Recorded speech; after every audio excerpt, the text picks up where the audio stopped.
समझे। बारिश बारिश, ये सारी बारिश हो रही है।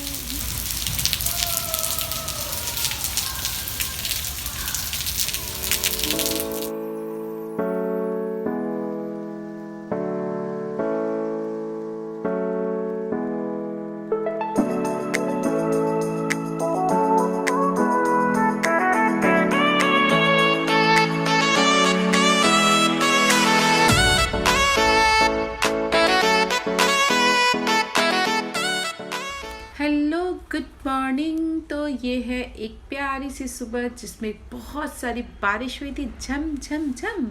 और झमझम बारिश के बाद थोड़ी देर बाद ही, मतलब 1 घंटे बाद ही मौसम एकदम साफ़ हो गया, अच्छा सा हो गया, सुहावना सा।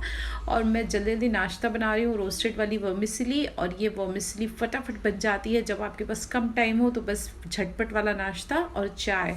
तो बस मेरा नाश्ता हो गया और मैं जा रही हूँ काम से। सब लोग घर में हैं, फटाफट सारे काम निपटा दिए हैं मैंने।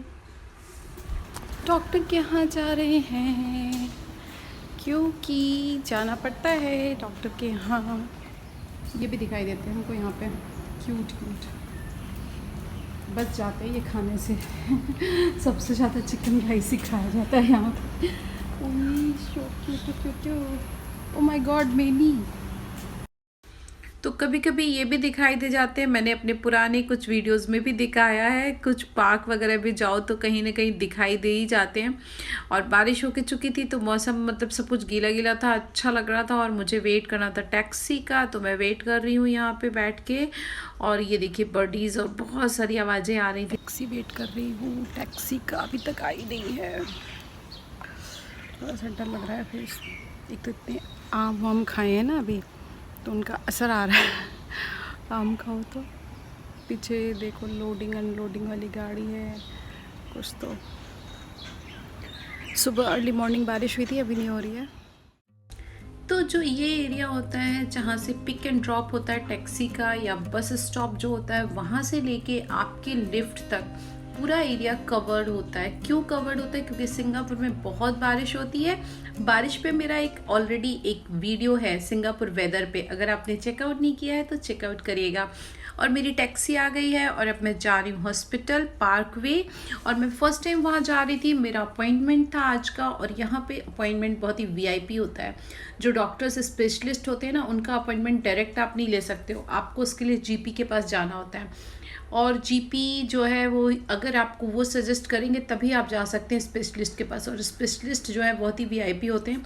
वो एक दिन में 10 से ज़्यादा पेशेंट नहीं लेते हैं, क्योंकि 10 पेशेंट में ही वो पूरा वसूल कर लेते हैं। अपने इंडिया जैसा नहीं है कि जितनी लंबी लाइन है उतना सबको सारे पेशेंट देख लो, ऐसा नहीं है। बहुत ही स्पेशल ट्रीटमेंट। और ये देखिए साइड में बैंगलोर्स दिखा रही हूँ, लैंडेड हाउस भी होते हैं सिंगापुर में, देखिए कितने सुंदर सुंदर हैं।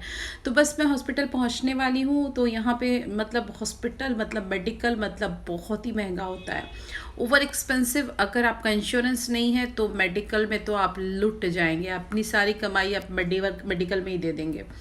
तो बस हॉस्पिटल पहुँच गई और एकदम 5 स्टार होटल की तरह होता है, आपको ट्रीटमेंट भी वैसा ही मिलता है। तो झटपट से मेरा काम हो गया और उसके बाद मैं वापस जा रही हूँ बस से। आते समय मैं टैक्सी से आई थी, ज़्यादा समय बस चूज़ की मैंने, क्योंकि पहले कुछ पता नहीं था थोड़ा, तो मैंने सोचा था और टाइम भी नहीं था। लेकिन ज़्यादा समय मैंने सोचा कि चलो बस से जाते हैं। तो क्योंकि ट्रांसपोर्ट तो सिंगापुर का लोकल ट्रांसपोर्ट जो होता है, जो गवर्नमेंट ट्रांसपोर्ट होता है, बेस्ट होता है। और लैंडेड हाउस बहुत सारे हैं इस रूट पे। तो बस जो मैं बता रही थी कि अगर आप सिंगापुर आ रहे हैं तो सबसे पहले तो फिट होइए तभी आइए। अगर आपको कोई भी प्रॉब्लम है तो प्लीज़ वहाँ इंडिया में ही सब कुछ दिखा के तब आइए, क्योंकि यहाँ पे बहुत ही महंगा है सिंगापुर में। और अगर आपका इंश्योरेंस नहीं है तब तो आप बर्बाद हो जाएंगे। तो अगर इंश्योरेंस है तब भी कभी कभी कवर नहीं होता है। जैसे कि अभी जो मैंने विज़िट की थी मैंने, उन्होंने मुझे गायनी ने 2-3 टेस्ट बताए थे और मैंने वो टेस्ट करवाए थे और बहुत ही एक्सपेंसिव थे सारे टेस्ट, लेकिन उसमें से मुझे 2 का पैसा रीइंबर्स नहीं हुआ। तो ऐसा भी होता है, अगर इंश्योरेंस है तब भी बहुत बार पैसे रीइंबर्स नहीं होते हैं। क्यों? क्योंकि उनको लॉजिकल नहीं लगता है। उनको लगता है कि जीपी ने क्यों लिखा गायनिक के पास जाना, या गायनिक ने ये टेस्ट क्यों लिखे। अगर इंश्योरेंस वालों को कुछ भी इलॉजिकल लगता है तो वो उसको नहीं कवर करते हैं।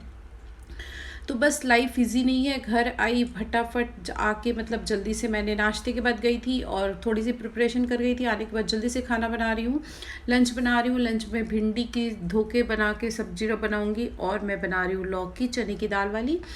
और बस यही है लाइफ, मतलब इजी नहीं है, बहुत भागते दौड़ते काम करना होता है। अगर आपको बाहर जाना होता है तो पूरी घर पे भी पूरी क्लीनिंग, सारे काम, सारे लंच डिनर की प्रिपरेशन और उसके बाद फिर बाहर का काम, तो सब कुछ। और मौसम देखिए बारिश होके चुकी थी सुबह सुबह, लेकिन अभी नहीं हो रही थी, तो मैंने थोड़े से कपड़े धो दिए थे और कपड़े मैं अभी सुखाऊंगी। मैं दिखा रही हूँ, अगर आपने सिंगापुर का ये वाला वीडियो मेरा नहीं देखा है कि सिंगापुर में कपड़े कैसे सुखाते हैं, तो प्लीज़ उसको भी ज़रूर चेकआउट करिएगा। ये एक स्पेशल तरीका है, अब शायद इंडिया में भी ऐसे होता है, लेकिन पहले मैंने सबसे पहले सिंगापुर में ही देखा था। तो प्याज वाली भिंडी बनाऊंगी साथ में, क्योंकि विधि जो है वो चने की दाल और लौकी नहीं खाती है। तो बस मेरे लंच की प्रिपरेशन ऑलमोस्ट डन। मैंने रायता बनाया है और चने की दाल, और ये वाली दाल जब बनाती हूँ मैं ना लौकी डाल के, तो उसको एकदम सादा ही छौंकती हूँ, मतलब जीरे में और हींग में, और ऊपर से जो मैं उस पर मिर्च का तड़का लगा देती हूँ। घी में मिर्च का घी डाल के ऐसे रख दीजिए, डाल दीजिए, मतलब प्याज लहसुन नहीं डालते हम इसमें। अगर आप डालना चाहते हैं तो डालते हैं, और किसी भी दाल में या किसी भी सब्जी में ये वाला घी डाल दीजिए मिर्च वाला, वो सब्जी का टेस्ट एकदम मौसम हो जाता है, रिच हो जाता है। और जब सर्व करिए तो थोड़ा सा और घी डाल दीजिए। तो बस लाइफ ऐसी ही है, बहुत इजी नहीं है, काम करते रहना है बस, चाहे कहीं भी रहो काम ही करते रहो। तो और ये देखिए यहाँ पे भी कुछ ऐसे मतलब नज़ारे देखने को मिल जाते हैं। तो ये है कबाड़ी वाला जो आवाज़ कर रहा है, भूपू बजा रहा है, जिससे कि पता चल जाता है कि कबाड़ी वाला आया है। अगर आप आवाज़ देंगे तो वो ऊपर आ जाएगा और न्यूज़पेपर लेके जाएगा। ज़्यादातर लोग पेपर्स या न्यूज़पेपर ही देते हैं यहाँ पे।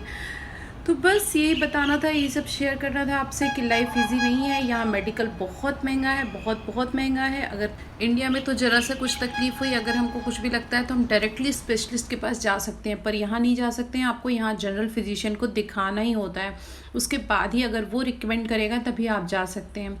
तो सोच समझ के आइए, अगर मेडिकल की कोई भी प्रॉब्लम है तो पहले उसको ठीक करिए फिर आइए। आई होप कि वीडियो काम का होगा, और ऐसे ही वीडियोस देखने के लिए मेरे चैनल को सब्सक्राइब करना मत भूलिएगा। Thank you for watching, like दीजिएगा। Thank you, bye bye, take care.